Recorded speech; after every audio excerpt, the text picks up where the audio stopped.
சீருடையுடன் கடைகளில் பொருள் வாங்கக்கூடாது.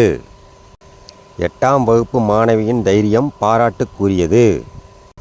அரசாங்கம் தன் மக்களுக்கு ஜாதி பார்த்து வேலை கொடுத்தால் சட்டம். தகப்பன் தன் மகளுக்கு ஜாதி பார்த்து பெண் கொடுத்தால் ஜாதி வெறியா? பெண்களுக்கும் வீடு தேடி ரேஷன். பசிபிக் பெருங்கடலை வெப்பமாக்கும் எல் நீனோ நிகழ்வு தொடங்கிவிட்டது. தொண்டனுக்கு திண்டாட்டம், தலைவனுக்கு லண்டன் ட்ரிப்.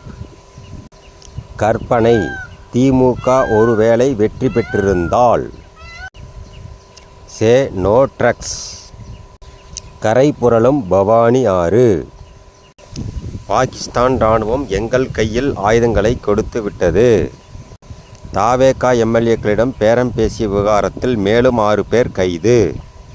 5 ஆண்டுகளுக்கு விஜய் ஆட்சிதான் நடக்கும். காசு கொடுத்து வாக்குகளை வாங்கும் நடைமுறையை அழித்து விட்டோம்.